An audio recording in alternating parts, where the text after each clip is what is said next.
Hi friends, RRB റിക്രൂട്ട്മെന്റുമായി ബന്ധപ്പെട്ട ഒരു update ആണ്. പുതിയ 2026 കലണ്ടർ RRB പബ്ലിഷ് ചെയ്തിട്ടുണ്ട്. റിക്രൂട്ട്മെന്റുമായി ബന്ധപ്പെട്ട 2026 എപ്പോഴൊക്കെയാണ് പുതിയ നോട്ടിഫിക്കേഷൻസ് വരിക, പുതിയ സെറ്റ് ഓഫ് റിക്രൂട്ട്മെന്റുകൾ നടക്കുക എന്നുള്ളതുമായി ബന്ധപ്പെട്ടാണ്. അപ്പോൾ 2026 ഈ റിക്രൂട്ട്മെന്റ് നടക്കുന്നുണ്ട് എന്നുള്ളതാണ് നമ്മൾ മനസ്സിലാക്കേണ്ടത്. പ്രധാനമായിട്ടും അസിസ്റ്റന്റ് ലോക്കോ പൈലറ്റ് ജനുവരി മാർച്ച് മാസങ്ങളിലായിട്ട് റിക്രൂട്ട്മെന്റ് ഉണ്ടാവും. ഫെബ്രുവരിയിൽ അതിന്റെ ഡ്രാഫ്റ്റ് CN വരും എന്നാണ് പറഞ്ഞിരിക്കുന്നത്. ദെൻ ഏപ്രിൽ ജൂൺ മാസങ്ങളായിട്ട് ടെക്നീഷ്യൻ, സെക്ഷൻ കൺട്രോളർ പരീക്ഷകൾ, അതുമായി ബന്ധപ്പെട്ട റിക്രൂട്ട്മെന്റ് ഏതുവരെയുള്ള വേക്കൻസികളാണ് എടുക്കുന്നതെന്ന് ഇവിടെ കൊടുത്തിട്ടുണ്ട്. ഇപ്പോൾ അസിസ്റ്റന്റ് ലോക്കോ പൈലറ്റ് ആണെങ്കിൽ 2027 ജൂൺ 30 വരെയുള്ള വേക്കൻസികൾ ഈ 2026 നടക്കുന്ന ആ ഒരു പരീക്ഷ വഴി അവർ ഫില്ല് ചെയ്യും എന്നുള്ളതാണ് പറഞ്ഞിട്ടുള്ളത്.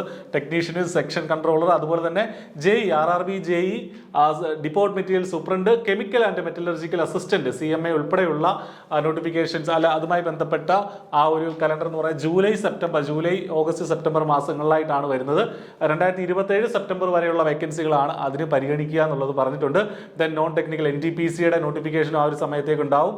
Then ministerial and isolated categories level 1 category ഒക്കെ ഒക്ടോബർ ഡിസംബറിലായിട്ട് വരും. അപ്പോൾ നമ്മൾ മനസ്സിലാക്കേണ്ടത് RRB JE, RRB CMA, loco pilot, technician തുടങ്ങിയ പരീക്ഷകളൊക്കെ വീണ്ടും 2026 ഉണ്ടാവും. നമുക്കറിയാം ഓൾറെഡി ഒരു നോട്ടിഫിക്കേഷൻ വന്നിട്ടുണ്ട്, അതിന്റെ പരീക്ഷ നടക്കാനിരിക്കുന്നുണ്ട്. അത് കൂടാതെ കൂടുതൽ റിക്രൂട്ട്മെന്റ് സൈക്കിളുകളും നമുക്ക് പ്രതീക്ഷിക്കാം. അപ്പോൾ ഈ ഒരു അപ്ഡേറ്റോട് കൂടി നിങ്ങൾക്ക് RRB ഇപ്പം വിവിധ പരീക്ഷകൾക്കായിട്ട് തയ്യാറെടുക്കുന്ന ഉദ്യോഗാർത്ഥികൾ പൂർവാധികം ശക്തിയോടെ നന്നായിട്ട് പഠിക്കുക.